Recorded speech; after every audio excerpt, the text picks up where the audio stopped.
Jesus is the shepherd with a difference, and he invites us to be his sheep with a difference. Third Sunday of the Easter, May 3rd, 2020. Jesus, the Good Shepherd, John's Gospel, chapter 10, verses 1 to 10. Jesus is always very practical and down to earth in giving parables, stories, and examples. Even profound ideas and sublime truths, as we know, can be very easily communicated to simple people with the help of imageries and stories. That was also the style of the rabbis, preachers, and teachers in the ancient world. So Jesus also uses that style, speaking about the fishes in the waters, birds of the air, seeds, lilies of the fields, grapes, and so on. In today's gospel passage, he speaks about sheep and shepherd. This is a very common experience of those simple and poor people. There are similarities and dissimilarities between a human shepherd and Jesus, the Good Shepherd, between sheep and we, the human beings. But the dissimilarities are more crucial than the similarities. Through this ordinary imagery, Jesus communicates a very profound idea: how God knows each and every one of us. In the book of Isaiah 49:16, we read, "Behold, I have engraved you on the palms of my hands." Again, in the same book of Isaiah 49:15, God says, "Can a mother forget the baby at her breast and have no compassion on the child she has borne? Though she may forget, I will not forget you." How he takes care of his people as a shepherd feeds and protects his sheep. How he expects them to know him as a shepherd expects his sheep to know him in return. A shepherd normally knows each and every sheep, though hundreds are there in the herd. He even has a name for each one of them. For us, it will look only as a herd, crowd, or group of sheep, as all look alike and similar, but not for the shepherd, because he knows them individually. He leads them to grass, to water, to resting place, as per their actual need. He knows their needs. He easily leads even say 200 sheep with just one staff, with even for a long distance. The sheep also know him very well. They are aware of his voice. They will obey only him. If we make the similar noise, they will not obey. They can recognize the noise or the voice of the shepherd, even the noise of the staff by which he taps on the road. Recently, I watched a small video clip over the social media. It is somewhere a small hill, a nice green beautiful valley. I don't remember the exact place or the location. Hundreds of sheep are grazing down there in the valley. When the shepherd standing on a small hillock makes a particular noise, a sort of whistling with his fingers in the mouth, immediately all the sheep come running towards him. The tourists and the visitors over there are surprised, and some of them, for fun, they make a similar noise, but no sheep responds to it. That is the power of the shepherd's noise, which is very familiar to the sheep, and they gladly respond to it. Similarly, the voice of the mother and her little child, both are familiar to each other's voice. Sometimes it happens the mother will be chatting with others and the baby may be sleeping in another room. But when the baby cries or makes even a little noise, the mother immediately recognizes it and runs to attend to the baby. Similarly, the small babies are very comfortable with mother's voice. That is why They can easily be comforted by her voice rather than anyone else's voice, including its father. Now, the medical sciences reveal that the child in the womb is able to clearly register the voice of the mother by the seventh or the eighth month. That is why, if the mother keeps on singing a particular song or hums a particular tune always before the birth of the child, the vibrations of her voice travel straight down in her system, and the child in the womb hears it very clearly and registers it. So, after its birth, when the mother sings the same song, the child is more alert to it, showing its familiarity. There's a deep meaning behind the fact of following the words or voice of the shepherd. Voice, it's a source of strength, joy, and courage. That is why, when we happen to go on a lonely, dark road in a remote area, if we hear some human voice, we are happy as there is someone else to accompany. We may not know him or her, but the human voice itself gives us some strength and courage. In the villages, we can observe when two people walk down on a lonely path, they keep talking very loudly as they feel some company in the loud noise. Even if there is no one, at least we keep whistling or singing loudly to drive away the loneliness.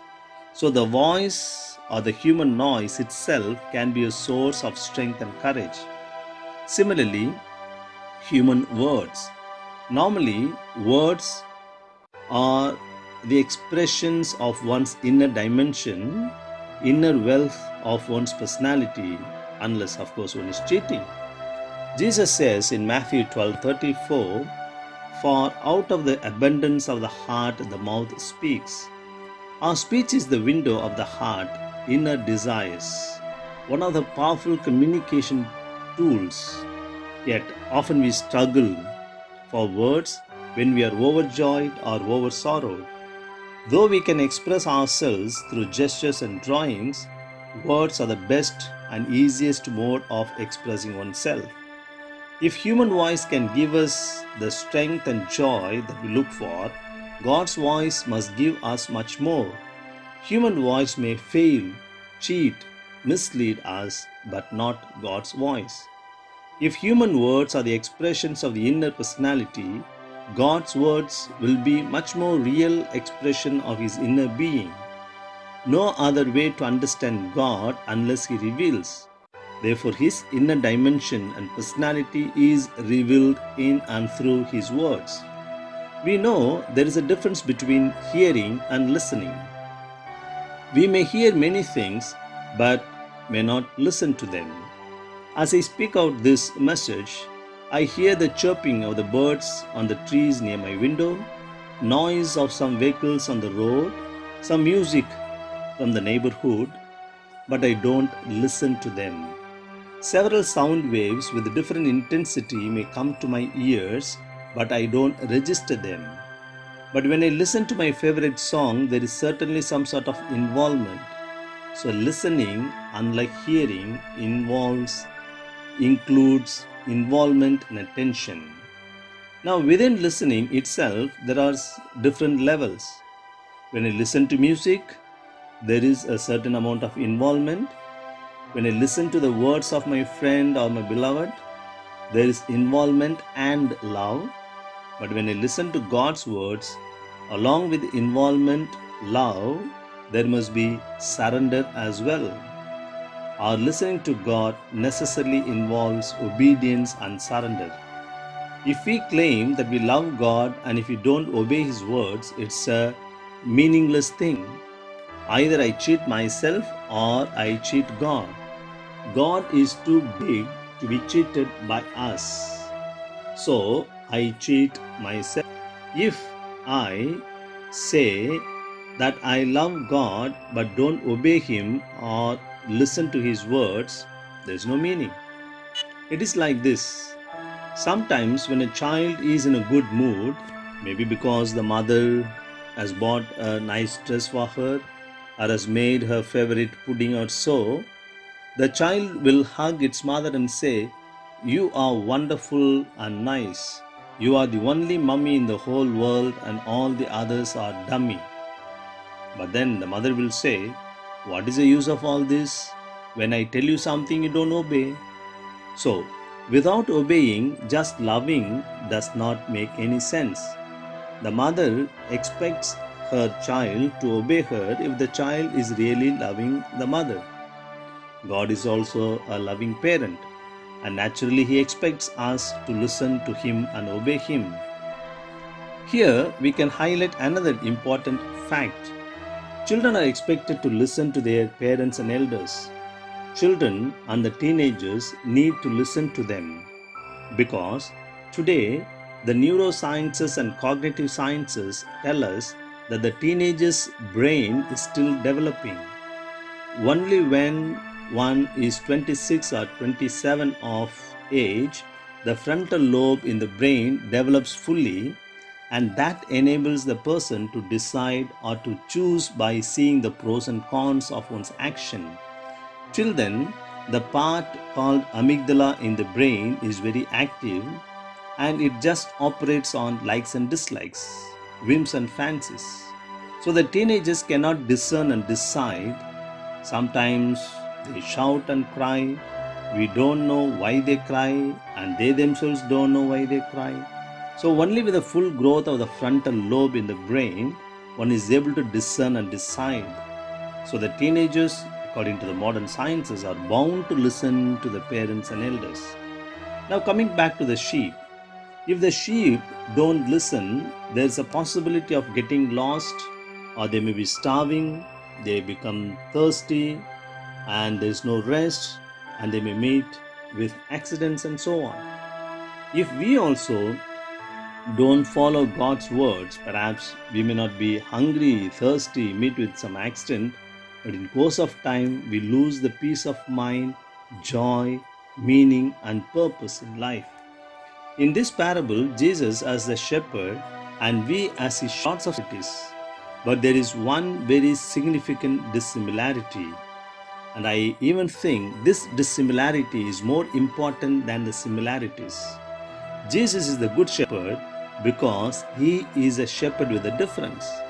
Yes, he is a shepherd who respects the freedom of his sheep, that is our freedom. An ordinary shepherd may drag a sheep against its wish, but Jesus never does that. He invites us but never forces. He longs but waits with patience. He cautions but not imposes. He expects that we respond to him in total freedom. It's the same freedom that makes us different from other ordinary sheep. They cannot think and decide. They cannot weigh the pros and cons of their actions. If a sheep sees a blade of grass over the cliff, for instance, it may run to eat it without being worried about the possible danger of slipping down into the valley while it is trying to eat it. But we are thinking beings. We are aware of the repercussions of our actions. Accordingly, we can think and act. Obviously, God expects us to use our freedom to come to Him, and therefore He does not force Himself upon us. We all have seen the popular picture of Jesus as a good shepherd, Jesus with a little sheep over his shoulders, standing outside the door and knocking at it. Once there was an international competition of drawing. Someone drew this popular picture of the Good Shepherd, and the committee selected it for the first prize. Some people there in the audience objected to their decision. They claimed that there was a flaw in the picture, namely, the artist forgot to draw a handle at the door. There won't be any door without handle. The committee also agreed to it but invited the artist to clarify that objection. The artist simply explained, this door is a door of a heart. It can be opened only from inside, not from outside. That is why I deliberately did not draw the handle outside the door. A very meaningful explanation indeed. Yes, Jesus never forces himself into it unless it is opened from inside. We have to use our freedom to come to Him, to listen to Him, to allow ourselves to be transformed. So, Jesus is the Good Shepherd because, among many other good things, He respects our human freedom. He, therefore, is a shepherd with a difference, and He, in turn, expects us to be His sheep who can use our freedom to deliberately choose to come to Him, and that is to be sheep with a difference. Let us think about it. Thank you.